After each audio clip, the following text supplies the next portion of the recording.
কক্সবাজারের পাহাড় ধসে 9 জনের মৃত্যুর খবর এর মধ্যে আমরা পেয়েছি। সেখানে আমাদের সহকর্মী তৌফিকুল ইসলাম রয়েছেন এবং এই বিষয়ে আরো বিস্তারিত জানবো, কেন পাহাড় ধসের ঘটনা ঘটছে, প্রশাসন আসলে শেষ পর্যন্ত কতটা তৎপর ছিল বা ঘাটতি কোথায় রয়েছে, সব মিলিয়ে কথা বলতে আমাদের সাথে স্টুডিওতে এই মুহূর্তে সরাসরি যুক্ত হয়েছেন আমাদের বার্তা প্রধান মামুন আব্দুল্লাহ। মামুন আব্দুল্লাহ, স্বাগত আপনাকে। এখন জন্ম সনদ দিয়ে খোলো বিকাশ স্টুডেন্ট অ্যাকাউন্ট, নিজের বিকাশ নিজে কর। আমরা বিস্তারিত জানবো মাঠ থেকে, তো তার আগে আপনার কাছ থেকে ছোট্ট করে একটু জেনে আসতে চাই আগে, সেটি হচ্ছে যে এই যে পুরো ঘটনা গতকাল রাত থেকে যেটি ঘটলো, এই যেহেতু পুরো কক্সবাজার এলাকাতেই ভারী বৃষ্টি হলে সবার নজর থাকে পাহাড়ের দিকে, তারপরে এই ঘটনাটি ঘটলো, আপনার কাছে এক বাক্যে যদি জানতে চাই আসলে ঘাটতিটা কোথায়, কি মনে হয়? বাসার ধন্যবাদ আপনাকে। আপনি ঠিকই বলেছেন, বৃষ্টি হলে সবার নজর থাকে পাহাড়ের দিকে, খুবই স্বাভাবিক। আপনি দেখুন যে রোহিঙ্গা যে ক্যাম্পগুলো আছে, 33টা ক্যাম্প আছে। এই 33টা ক্যাম্পের মধ্যে বসবাস করছে প্রায় 14 লাখ মানুষ, অর্থাৎ প্রায় 8 থেকে 10 বর্গ কিলোমিটার জায়গার মধ্যে 14 লাখ মানুষ। কল্পনা করা যায়? আর এই মানুষগুলো থাকছে কোথায়? ছোট ছোট খুপড়ি ঘরে।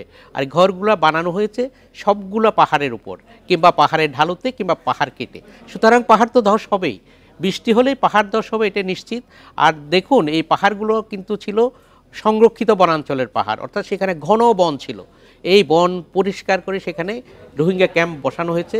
আপনাকে আগেই বলেছি 33টা ক্যাম্প, টোটাল 33টা ক্যাম্পের মধ্যে 29টা ক্যাম্প হচ্ছে পাহাড়ের উপর, ঢালুতে কিংবা গোড়ায়, অর্থাৎ। আর ক্যাম্পগুলো এমনভাবে বানানো হয়েছে ছোট ছোট ঘর করে। আপনি 10 ফিট বাই 8 ফিটের একটা ছোট্ট ঘর, ওই ঘরে 6 জন লোক থাকে। তো তারা করে কি, যখন নিজের ঘরের আয়তন বাড়ানোর জন্য, যখন ঘরের বাইরের জায়গা পাহাড় কাটা শুরু করে, এই পাহাড় কাটা যখন শুরু করে, পাহাড়ের কাঠামোর মধ্যে একটা লুজ হয়ে যাচ্ছে, একটা পাহাড়টা দুর্বল হয়ে যাচ্ছে। এই দুর্বল পাহাড় সহজেই বৃষ্টিতে। আপনার কাছে আসবেন, আপনি ঠিকই বলছিলেন যে উপরের গাছপালাগুলো যখন কেটে ফেলা হয়, দ্রুত মাটিতে আসলে পানি চুষে নিচ্ছে এবং মাটি দুর্বল হয়ে পাহাড় ধস হচ্ছে। বিস্তারিত জানবো, আমরা একটু মাঠে যেতে চাই। এই মুহূর্তে একেবারে সরাসরি উখিয়াতে রয়েছেন আমাদের সহকর্মী তৌফিকুল ইসলাম লিপু। লিপু, এই মুহূর্তে আসলে সেখানকার কি অবস্থা? মানে প্রত্যেকটি ক্যাম্পেই তো পাহাড় কেটেই বসবাস করছে, ভারী বৃষ্টির পূর্বাভাস রয়েছে, এখন তাহলে তাদের ব্যাপারে কি অবস্থান নিয়েছে বা কি করছে প্রশাসন, সব মিলে জানাবেন। হ্যাঁ, পাহাড় ধসে গতকাল মধ্যরাত থেকে 9 জনের মৃত্যু হয়েছে, তার মধ্যে 2 জন বাংলাদেশি, একজন ক্যাম্পের পাশেই তাদের বসতি, শিশু মারা গেছে, তার 12 বছরের শিশু, তার নাম আব্দুল করিম। আরেকজন, তিনি রোহিঙ্গা এক নারীকে বিয়ে করে এখানে তিনি বসবাস করছেন, তিনিও পাহাড় ধসে মারা গেছেন। তার নাম হচ্ছে মোহাম্মদ হুসেন আহমেদ, তিনি সাতকানিয়া কেরানীহাট এলাকার বাসিন্দা। একটু আপনি দেখাতে চাই, আমি যদি সরে গিয়ে একটু দেখাতে চাই, সমতলে আপনি দেখতে পাচ্ছেন অসংখ্য পানি এবং পাশেই রোহিঙ্গা ক্যাম্প। মামুন আব্দুল্লাহ যেভাবে বলছিলেন, এইভাবে বনকে আসলে ঘন বন ছিল, বন কেটে এখানে বসতি স্থাপন করা হয়েছে। যেভাবে একের পর এক বাড়ি করা হয়েছে, প্রচন্ড বৃষ্টিপাত, ভারী বৃষ্টি হলে কিন্তু ঠিক এইভাবেই যে মাটি সরে গিয়ে পাহাড় ধসের যেই ঝুঁকি আছে, এটি আশঙ্কা থাকে। আপনি শুধুমাত্র একটি ক্যাম্পের চিত্র আপনি দেখতে পাচ্ছেন, এরকম কিন্তু অসংখ্য পাহাড়, প্রায় 34টা ক্যাম্পের মধ্যে বেশিরভাগ ক্যাম্প হচ্ছে পাহাড়ের মধ্যে রয়েছে। তো পাহাড়, এই গতকাল থেকে ভারী বৃষ্টির কারণে যে মধ্যরাত থেকে পাহাড় ধস হয়েছে, 9 জন মারা গেছে। তবে আমি এখানকার উপজেলা নির্বাহী কর্মকর্তার সাথে কথা বলেছি, তিনি আমাকে জানিয়েছেন যে 2 জন বাংলাদেশে মারা গেছে, তাদেরকে দাফন কাফনের জন্য 10,000 টাকা করে দিয়েছে। আপনি এক বাক্যে যদি একটু বলেন, এর আগে তাদেরকে কি সতর্ক করে মাইকিং করা হয়েছিল এরকম হতে পারে?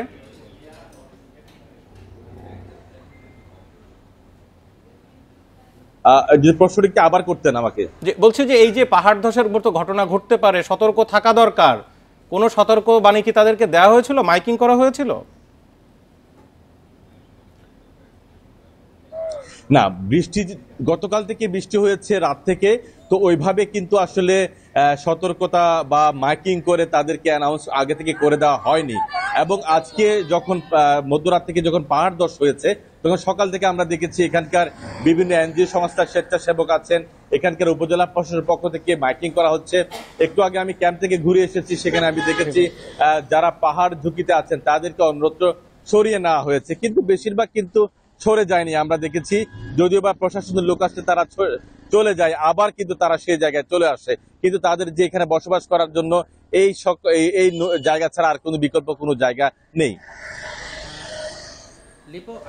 তৌফিক, একটা বিষয় আমার জানার ছিল, আপনি বলছেন যে ওখানে রোহিঙ্গা ক্যাম্পে যে 9 জন মারা গেছে তার মধ্যে 2 জন বাঙালি অর্থাৎ নন রোহিঙ্গা।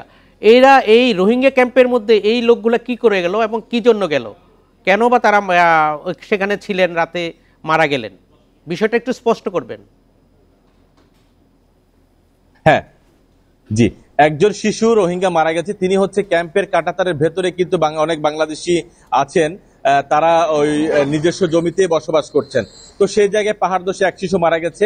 আরেকজন যার কথা বলছিলাম তিনি কেরানীহাটের একজন লোক, তিনি এই রোহিঙ্গা ক্যাম্পে এক রোহিঙ্গা নারীকে বিয়ে করেছেন, বিয়ে করে কিন্তু তিনি ক্যাম্পে বসবাস করছেন। তো পাহাড় ধসে সেই তিনিও গতকাল রাতে মারা গেছেন। হ্যাঁ, করব। তৌফিক, আরেকটা বিষয়, এটি রোহিঙ্গা ক্যাম্পে যে ধস হচ্ছে, পাহাড় ধস হচ্ছে, এটি নতুন কিছু না। এটি বরাবরই যখনই একটু ভারী বৃষ্টিপাত হয় তখনই পাহাড় ধস হয়, এবং এর আগেও অনেকবার পাহাড় ধস হয়েছে, অনেক রোহিঙ্গা শিশু কিংবা বয়স্ক মানুষও মারা গেছে।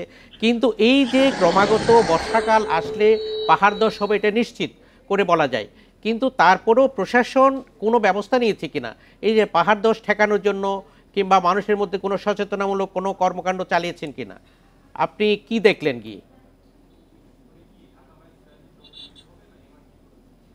মামুন, আসলে রোহিঙ্গা ক্যাম্পে পাহাড় ধস ঠেকানো আসলে খুবই কঠিন। আপনি জানেন, আপনি নিজেও এখানে এসে ঘুরে দেখেছেন, সবগুলাই কিন্তু পাহাড়ের উপরে তারা বসবাস করছে।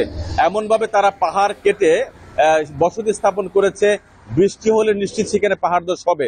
তবে এখানে যে বৃহৎ একটি জনসংখ্যা, জনগোষ্ঠী এখানে বসবাস করছে, তাদেরকে অন্যত্র জায়গায় গিয়ে স্থানান্তর করা কিংবা ওইভাবে কিন্তু খুব কঠিন হয়ে যায়। আপনি জানেন 1 লক্ষ রোহিঙ্গা কক্সবাজার থেকে ভাষান্তরে নিয়ে যাওয়ার যে প্রক্রিয়া, সেটি এখন পর্যন্ত প্রায় 40,000 মতো রোহিঙ্গা সেখানে গেছে, আরো প্রক্রিয়ায় আছে। কিন্তু বিশাল একটি জনসংখ্যা, এখন পর্যন্ত যখন নতুন করে রোহিঙ্গা আসে তখন আপনাদের কাউন্টডাউন করা হয়েছিল 11 লক্ষ, কিন্তু প্রতি বছর যে সকল সন্তান জন্ম হচ্ছে বা জনসংখ্যা বাড়ছে, কিন্তু সেই রোহিঙ্গা অর্থাৎ বেসরকারি ভাবে এখানে যারা রোহিঙ্গা নিয়ে কাজ করেন তারা বলছেন প্রায় 15 লক্ষের চেয়ে বেশি রোহিঙ্গা হয়ে গেছে। তো এত বিশাল একটা জনগোষ্ঠীকে আসলে সমতলে রাখার মতো, আপনি কি একটু থামাই, আমি দেখতে পাচ্ছি আপনার পিছনে বিশাল জলাভূমির মতো। আমি জানি ওই উখিয়ার যে অঞ্চলে রোহিঙ্গা ক্যাম্পগুলো আছে ওটি পাহাড়ি অঞ্চল, সেখানে তো এত বিস্তীর্ণ এলাকায় পানি জমার কথা না, তো পানি কি করে জমলো এখানে? পানি তো চলে যাওয়ার কথা সাগরে।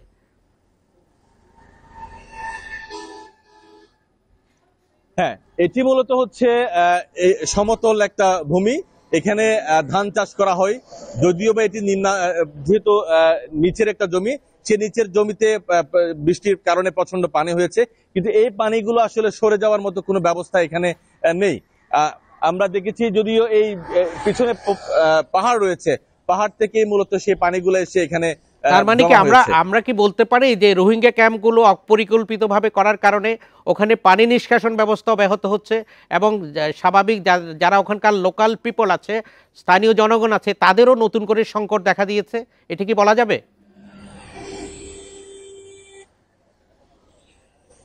হ্যাঁ, স্থানীয় এখানকার যে সকল বাসিন্দা আছে তাদের সাথে আমি কথা বলেছি, তারা বলছেন আসলে এই রোহিঙ্গা ক্যাম্পটি বেশ অপরিকল্পিতভাবে করা হয়েছে। রোহিঙ্গা ক্যাম্পে যেহেতু পাহাড় থেকে বৃষ্টি হলে সাধারণত সেই পানিগুলাই কিন্তু নিচে চলে আসে। এই যে জলাবদ্ধতা আপনি দেখতে পাচ্ছেন, এটি আসলে যখন কোনো অর্থাৎ নালা বা ড্রেন কেটে দেওয়া হবে, সরাসরি পানি চলে যাবে কিন্তু মানুষের বসত ভিটায়। এইভাবে হয়ে গেলে কিন্তু মানুষ পানিবন্দী হয়ে যাবে। আমরা এর আগে দেখেছি, এই ক্যাম্পে আসার আগে আমরা বিভিন্ন জায়গায় দেখেছি এরকম পানিবন্দী উখিয়ায় অন্তত পক্ষে 5 থেকে 6টি গ্রাম এরকম পানিবন্দী অবস্থায় রয়েছে। যে সকল পানি এসছে পাহাড় থেকেই মূলত পানিগুলা কিন্তু আমরা বুঝতে পেরেছি। আপনি সংবাদ সংগ্রহ করতে থাকুন, আপনি সাবধানে থাকবেন। পরবর্তীতে আমরা আবারও আপনার সাথে যুক্ত হব। বাশার, আপনি দেখছিলেন যে রোহিঙ্গা ক্যাম্পের যে পরিস্থিতি, এই ক্যাম্পগুলো করার কারণে ওরা যে ঝুঁকিতে আছে এমন না, ওখানকার মানুষের জন্য নতুন ঝুঁকি সৃষ্টি হয়েছে। এই ঝুঁকিটা হচ্ছে তাদের আবাদি জমিগুলো এখন পানির নিচে তলিয়ে গেছে। এটি নতুন একটা সংকট বলে মনে হচ্ছে। জি, মোহাম্মদুল্লাহ, একটা বিষয়, আপনি ওই এলাকায় গেছেন এবং স্থানীয় যতটুকু খোঁজ খবর রাখছেন, ওখানকার এই পুরো 10-12 লাখ রোহিঙ্গার যেই ব্যবস্থাপনা, পুরোটাই আন্তর্জাতিক সহায়তায় চলছে, বাংলাদেশ সাহায্য করছে, RRRC ওখানে কাজ করে। এই সংস্থা সহ এই ধরনের দুর্যোগ ব্যবস্থাপনার জন্য আলাদা বরাদ্দ থাকে কিনা, বা এই সমস্ত ঠিক জরুরি মুহূর্তগুলোতে তাদের রেসপন্স কেমন থাকে আসলে? আপনার প্রশ্নের জবাব দেওয়ার আগে আমি একটু ছোট করে বলতে চাই। আপনি বলছেন যে ওখানে 12 লাখ কিংবা 14 লাখ রোহিঙ্গা আছে। আসলে কি 14 লাখ আছে? আপনি নিশ্চয়ই জেনেছেন যে এই রোহিঙ্গা ক্যাম্পগুলিতে প্রতি বছর নতুন করে 40 থেকে 50 হাজার শিশু জন্ম হচ্ছে। আর সরকারি হিসেবে দেখা যাচ্ছে যে সেখানে প্রতি বছর 25,000 করে জন্ম নিচ্ছে। এই হিসেবটা এসছে মূলত যেসব ফ্যামিলি হাসপাতালে বাচ্চা প্রসব করছে, যেসব মায়েরা হাসপাতালে বাচ্চা প্রসব করে তাদের হিসেব। এর বাইরেও তো আপনি জানেন রোহিঙ্গাদের মধ্যে অশিক্ষা, কুসংস্কার আছে, তারা সহজে হাসপাতালে যেতে চায় না। বড় একটা অর্থাৎ অর্ধেকেরও বেশি অংশ বাইরে থেকে যাচ্ছে, অর্থাৎ প্রত্যেক বছর 40,000 করে জনসংখ্যা যোগ হচ্ছে। সেই 7 বছর আগে যে 11 লাখ যদি হয় তাহলে এখন তো সেটা 15 লাখের উপর চলে যাওয়ার কথা। এই বিপুল একটা জনগোষ্ঠীকে ম্যানেজ করার অর্থাৎ এদেরকে পরিচালিত করার মতো যে পরিমাণ বিশাল একটা যজ্ঞ, সেটা কোনোভাবেই বাংলাদেশ সরকারের পক্ষে সামাল দেওয়া সম্ভব না। সেই জন্য আপনি জানেন যে ওখানে ওয়ার্ল্ড ফুড প্রোগ্রাম থেকে শুরু করে আন্তর্জাতিক বিভিন্ন সংস্থা কাজ করছে এবং মূলত এই ক্যাম্পগুলো যারা বসবাস করে তাদের খাবারের জন্য কিংবা কোনো তাদের চাহিদা মেটানোর জন্য বাংলাদেশ সরকারকে বড় একটা অর্থ ব্যয় করতে হয় না। পুরো অর্থটাই আন্তর্জাতিক বিভিন্ন সংস্থার তহবিল থেকে আসছে এবং তারাই খরচ করছে। কিন্তু এই দুর্যোগকালীন সময়গুলোতে তো যা করছে ওখানে ফায়ার সার্ভিস, আর্মড ব্যাটালিয়ন যারা রয়েছে, এর বাইরে আমি যদি ভাবছিলাম যে এই সময়গুলোতে আন্তর্জাতিক সাপোর্টটা আসলে কেমন পাওয়া যায়, কারণ বাংলাদেশের যে ব্যবস্থাপনা প্রতি বছর এই দুর্যোগের সময় এটি হবে খুব স্বাভাবিক। না, তাৎক্ষণিকভাবে তো ডেফিনেটলি সরকারি সংস্থাগুলো করেছে, ফায়ার সার্ভিস, স্থানীয় প্রশাসন, উপজেলা প্রশাসন, এবং তারা তাদেরকে উদ্ধার তৎপরতা চালানো এবং তাদেরকে এই যে আপনি শুনেছেন আমাদের সংবাদে বলা হয়েছিল তাদের ক্ষতিপূরণ দেওয়া হয়েছে, যেটা তাৎক্ষণিকভাবে সরকারের পক্ষ থেকে দেওয়া হয়েছে। অর্থাৎ সরকারের পক্ষ থেকে যা যা করণীয় আছে সবগুলো করছে। এই জন্য একটা সরকারি সংস্থা এখানে আপনি জানেন রোহিঙ্গা ত্রাণ ও পুনর্বাসন, হ্যাঁ RRC বলা হচ্ছে, একটা সংস্থা আছে। এবং আপনি জানেন প্রত্যেকটা ক্যাম্পে কিন্তু সরকারি লোক কর্মরত আছে, একজন জ্যেষ্ঠ সহকারী সচিব এবং একজন সহকারী সচিবের নেতৃত্বে প্রত্যেকটা ক্যাম্পে সরকারি একটি প্রশাসন কাজ করে এবং তারা সব কিছু দেখভাল করছে।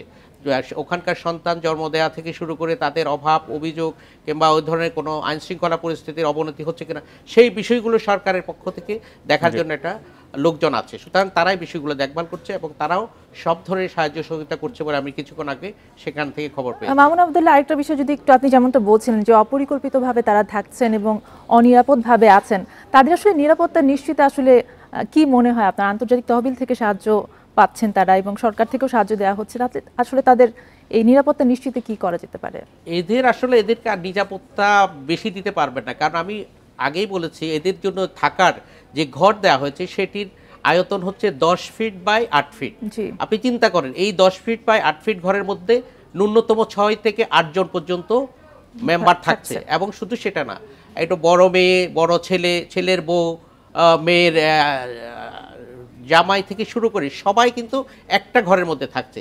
তো তাদের জীবন আসলে মানবেতর চেয়ে আরও খারাপ বলা যাবে, কারণ তাদেরকে এখানে থাকতে হয়, এই থাকা খাওয়া থেকে শুরু করে এটা কখনো আমাদের সমাজ ব্যবস্থায় কল্পনা করা যায় না। আপনি একটু ভাবতে পারেন যে এই বিষয়টা কেমন হচ্ছে, এই জায়গার মধ্যে তারা থাকছে আর তাদের ঘরটা কেমন, উপরে ত্রিপল দেওয়া, কারো বেড়া আছে, কারো বেশিরভাগই ত্রিপল দেওয়া, অর্থাৎ ঝড় বৃষ্টি বাতাস কিংবা শীতকালে তাদের অসহনীয় একটা দুর্ভোগের মধ্যে পড়তে হয়, এটা সহজে অনুমান করা যায়। এবং পাহাড়ের ভাঁজে ভাঁজে পাহাড় কেটে কেটে করা, এবং আপনি ধরে নিতে পারেন ভবিষ্যতে আরো বড় ধরনের বিপর্যয় হবে, কারণ এই পাহাড়গুলো টেকবে না। এই পাহাড়গুলোর একটা স্থায়ী আবরণ ছিল, বন ছিল, সংরক্ষিত বন ছিল, প্রথমে গাছ কাটা হয়েছে, এখন ঘর বাড়ানোর জন্য মাটি কাটা হচ্ছে।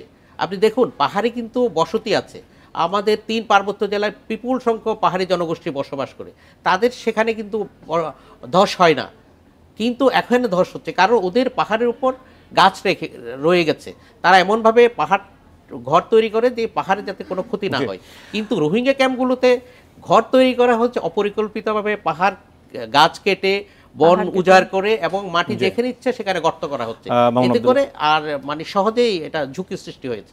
আপনাকে অনেক ধন্যবাদ। আমরা আসলে পুরো বিস্তারিত নিশ্চয়ই দর্শকরা এর মধ্যে বুঝে গেছে এখানের যে অব্যবস্থাপনা রয়েছে, এখানে সর্বশেষ কি পরিস্থিতি, 9 জন মৃত্যুর পুরো ঘটনাটা আমরা তুলে ধরেছি। আপনাকে অনেক ধন্যবাদ আমাদেরকে সময় দেওয়ার জন্য।